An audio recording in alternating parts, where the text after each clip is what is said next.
नदी किनारे पकौड़ों की दावत।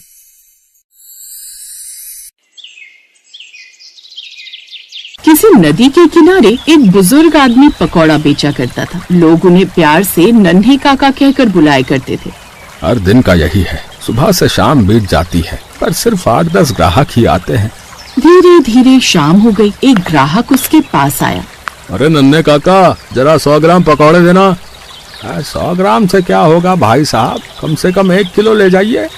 अरे नहीं काका।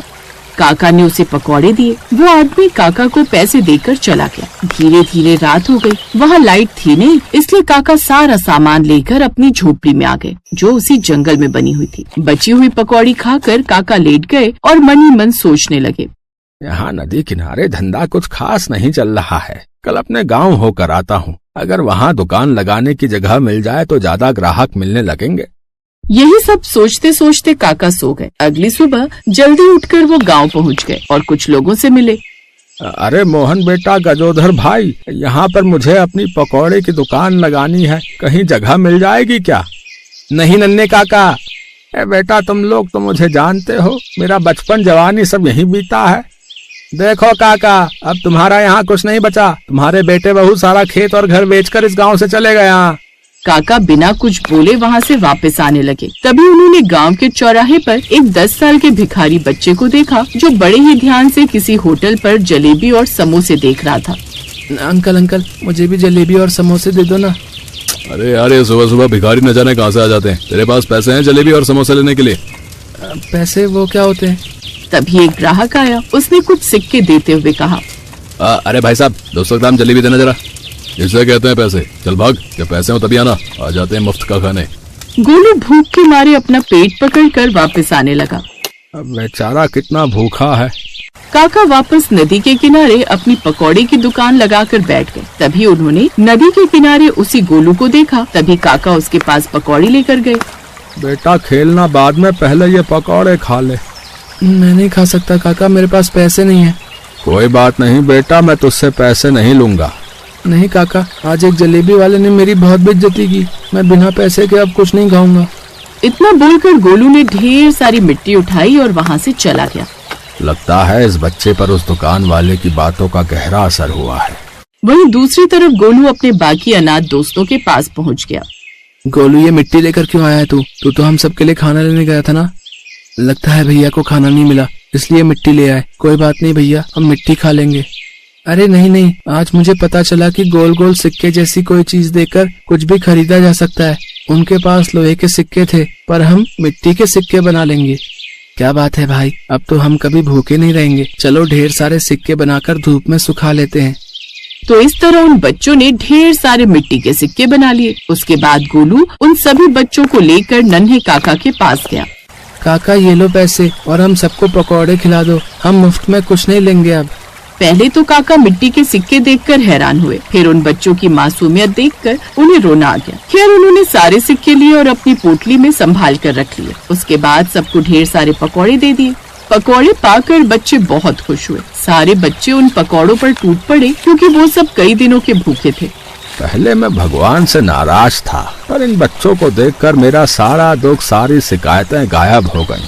खैर सारे बच्चे पकौड़े खाकर वहाँ से चले गए। अब वो लोग हर रोज मिट्टी के सिक्के बनाकर लाते थे और काका उन सब बच्चों को पकौड़े खिलाया करते थे। फिर एक रोज, भाइयों, हम सबके कपड़े फटे हैं, हमारे पास चप्पल भी नहीं है। अब तो हमारे पास पैसे भी हैं, चलो कपड़े और जूते लेकर आते हैं। तो उन बच्चों ने इस बार ढेर सारे वही मिट्टी के सिक्के लिए और किसी कपड़े की दुकान पर पहुँच गए। वहाँ पर बहुत सारे ग्राहक पहले से ही कपड़े खरीद रहे थे। कहाँ घुसे चले आ रहे हैं? जाओ, अभी कुछ नहीं मिलेगा। दुकान खुली नहीं कि भीख मांगने आ गए? चलो। अंकल, हम लोग भीख मांगने नहीं आए, हम तो अपने लिए कपड़े और जूते लेने आए। अच्छा, तो कपड़े और जूते फ्री में नहीं मिलते? पैसे हैं तुम लोगों के पास? हैं?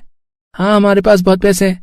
इतने में गोलू और बाकी बच्चों ने सारे मिट्टी के सिक्के निकालकर उसकी टेबल पर रख दिए। देख रहे हो आप लोग? चलो भागो यहाँ से। सुबह सुबह मैं ही मिला था मजाक करने के लिए। इन मिट्टी के सिक्कों से कुछ नहीं मिलता, चलो। कैसी बातें कर रहे हो अंकल? इन्हीं पैसों से तो हम रोज ढेर सारे पकौड़े खाते हैं। जाते हो या डंडा उठाने चले हैं? सारे बच्चे डर कर वहाँ से भागे और सीधा नन्हे काका के पास पहुँचकर उन्हें सारी बात बता दी। काका, मैं कैसे भी रह लूंगा, पर मेरे भाइयों के पास तो कपड़े और जूते होने चाहिए, पर उसने हमें भगा दिया। बच्चों, तुम्हारे ये पैसे अनमोल हैं। तुम लोग ये सारे सिक्के मुझे दे दो, कल मैं तुम लोगों के लिए जूते और चप्पल ले आऊंगा। बच्चे सारे मिट्टी के सिक्के देकर वहाँ से चले गए। काका ने फिर से वो सिक्के अपनी पोटली में बांध कर रख दिए। इन बच्चों के चेहरे से मासूमियत और मुस्कुराहट मैं छीनने नहीं दूंगा। अगले दिन काका अपने पैसों से उन बच्चों के लिए कपड़े और जूते लेकर आए। नए कपड़े और जूते पाकर बच्चे बहुत खुश हुए। ये हमें नए कपड़े मिल गए, हम भी अब नए जूते और कपड़े पहनेंगे। ये काका, उस आदमी ने आपसे पैसे ले लिए? हाँ बेटा, वो लोग बच्चों को सामान नहीं बेचते। आज के बाद कोई भी सामान मंगाना हो तो पैसे मुझे दे देना, मैं ला दिया करूँगा। काका, आप तो बहुत अच्छे हो। फिर एक रोज सारे बच्चे किसी स्कूल के पास पहुंच गए। अंदर मास्टर जी पढ़ा रहे थे। इधर गोलू और बाकी बच्चे खिड़की से झांक रहे थे। तभी मास्टर ने उन्हें देख लिया। वो सबको घसीटकर क्लासरूम में ले आए। खिड़की से क्यों झांक रहे थे? ये सब बच्चे फीस देते हैं, तब इन्हें पढ़ने का मौका मिलता है। पैसा लगता है पैसा। मास्टर जी, पैसे तो हमारे पास है, ये लीजिए, अब हमारा भी नाम लिख लीजिए। मिट्टी के सिक्के देखकर मास्टर जी हंसने लगे। मेरे साथ यहाँ मजाक करने आए हो? चलो भागो यहाँ से। धक्के मारकर मास्टर ने उन सबको भगा दिया। एक बार फिर से वो सब नन्हे काका के पास आए और सारी बात बताई। काका, हम भी पढ़ना चाहते हैं और हमारे पास तो पैसे भी हैं। काका, आप ये सारे पैसे रख लो, कल हम सबका नाम लिखवा देना स्कूल में। इतना बोलकर बच्चे वहाँ से चले गए। इधर काका परेशान हो गए। रात में वो उसी नदी के किनारे बैठकर भगवान से प्रार्थना करने लगे। अब भगवान, इन बच्चों की मासूमियत देखकर इन्हें कैसे बताऊं कि वो मिट्टी के सिक्के किसी काम के नहीं। मेरे पास इतने पैसे भी नहीं हैं कि इन सबको पढ़ा सकूं। अब तू ही कोई रास्ता दिखा प्रभु।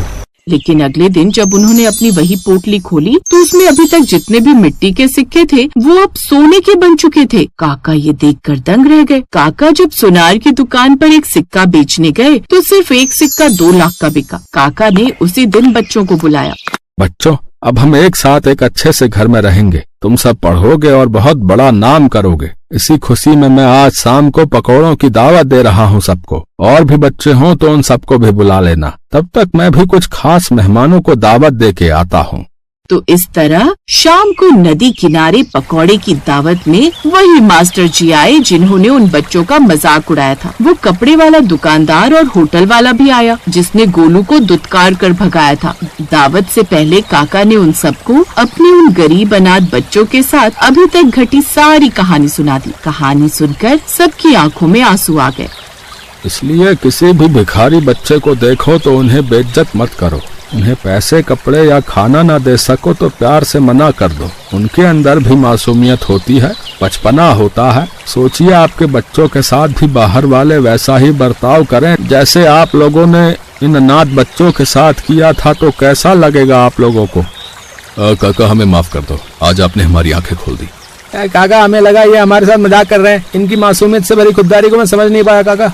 उसके बाद काका ने सबको पकौड़े खिलाए। अगले दिन से ही सारे बच्चे स्कूल जाने लगे। सब अच्छे अच्छे कपड़े पहनने लगे, अच्छा अच्छा खाने लगे। काका का अकेलापन भी दूर हो गया। कुछ ही दिनों बाद उन पैसों से काका ने उसी नदी के किनारे एक आश्रम बनाया जिसमें वो उन्हीं बच्चों के साथ खुशी खुशी रहने लगे।